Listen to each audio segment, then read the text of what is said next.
If the God of the Bible was real, would I believe in him and worship him? This was a question that was asked of me last night on our Facebook and YouTube live. We go live on Facebook and YouTube every Monday, Tuesday, Wednesday at 8 p.m. Eastern Standard Time. That if this guy would prove himself to be real, somehow, some way, proved himself to be real, would I worship that God? And my answer was a resounding no. I would still not worship that God. So in order for you to understand why I wouldn't worship this God, we have to define this God. Because one of the things about the God of the Bible is that the God of the Bible is definable. And for any God that I would worship, the God would have to be undefinable and unknowable. Nor would that God desire worship, because one of the defining qualities of the God of the Bible is that he's emotionally based. He has the emotions of desire. He has the emotion of jealousy. He has the emotion of anger. He has the emotion of love. He has the emotions of patience. He has the emotion of jealousy. So with the emotions of this God, and knowing that it can flip at any time, depending upon whether or not you worship it or not, and how you worship this God, I would not desire to be with this God. Because this jealous, narcissistic, genocidal maniac of a God who then tries to turn that into love towards you says that in the Old Testament, either you worship me or you find yourself separated from me. And within that separation, there is oblivion. You see, many of you focus on the God version in the New Testament, thinking that Revelations is talking about your God. But Revelation is really talking about the Roman Empire. You see, John of Patmos thought that Neo would return, that he hadn't really died, and that he would return. And when he returned, he would persecute Christians. And the persecution that you see in the book of Revelation is basically what the Romans are going to do to Christians. Now it gets more theatrical with the lake of fire and this battle, and these are all allegorical ideas based on the Roman Empire and him coming back with the Scythians and retaking it and persecuting Christians and all of these other religions, making himself God over the people. But the God of the Bible that your Jesus worship, which is the Old Testament God, unless you're a Gnostic, then that God is the demiurge. But even the demiurge has a separation from himself and you, which means that you go into oblivion. You cease to exist. So I would still not worship this God, because this God requires me to worship him constantly, keep all these rituals and rules, that I must burn and kill animals, that the firstborn must be dedicated back to him in the same way that baby calves are, baby lambs are.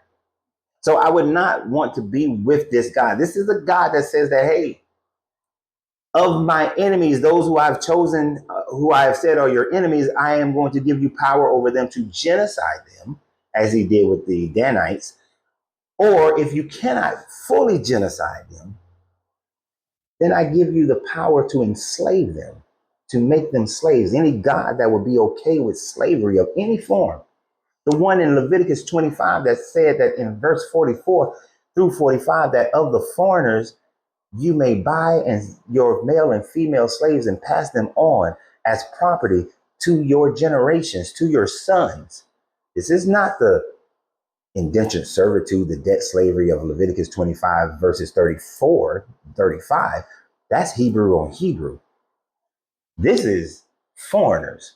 So when you have someone outside your tribe, i.e.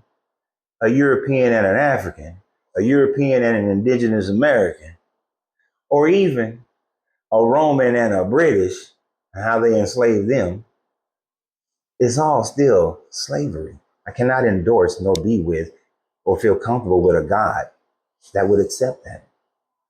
When one that says that genocide meaning, go into Jericho, go into AI, kill all the men, kill all the old men, kill all the women, kill all the baby girls and baby boys, burn and kill all the animals, and burn down the city. I cannot support nor live eternity looking at that God.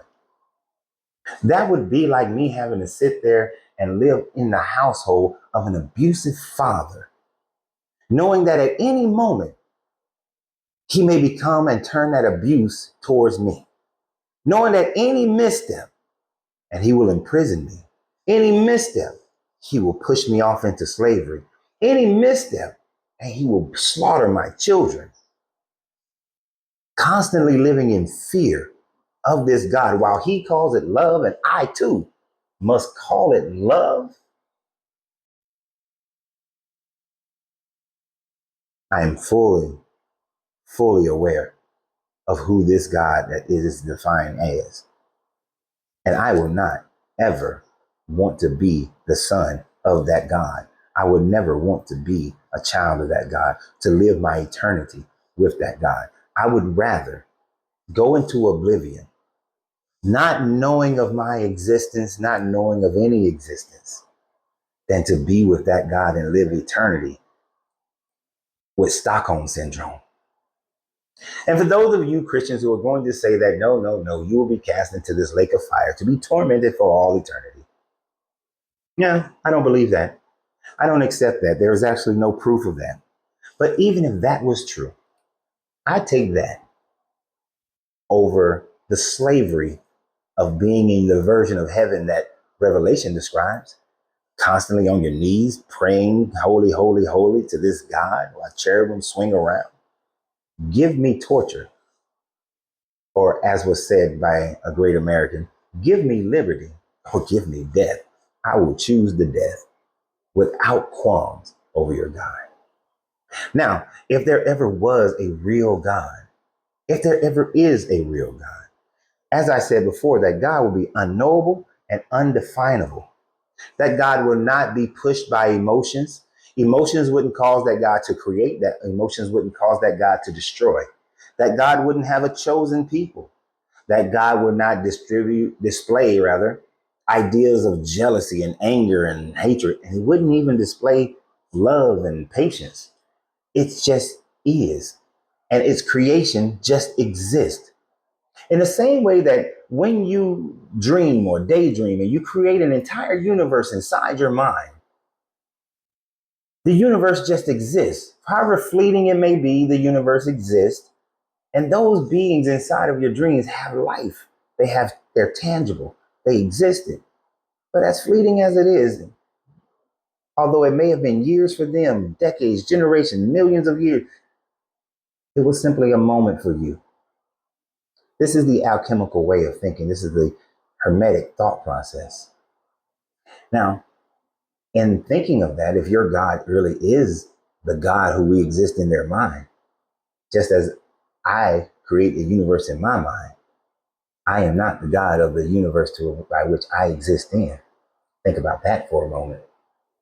So if there truly is a God of this universe, he's only the God of this universe and not the one that he lives in. But this is why there is no God. There is merely existence. There is merely energy that cannot be destroyed, that cannot be created, that has existed for all eternity. And the energy just transmutes itself from one form to the next form, to the next form, to the next form. The idea of there being some consciousness of mind that created all things, because this is even when I disagree with the Hermetic statements within the Kabbalion that the all is in all and all are the all, and the even existence of the all is problematic because the all cannot exist without there being something that manifested the all. So therefore, there is no God.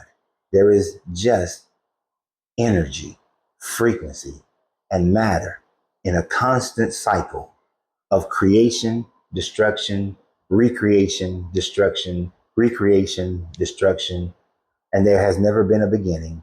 There is no end. Your consciousness will dissipate into something else, become another form of energy, because you will never be you again. You will never know you again. You will never be a personage in the future that knew who you were in the past. You will never be you. Your energy becomes something else. Your consciousness becomes something else, a new consciousness, maybe, but it just becomes. So y'all have a great day. And always remember, You have to free yourself to be yourself because your greatness is not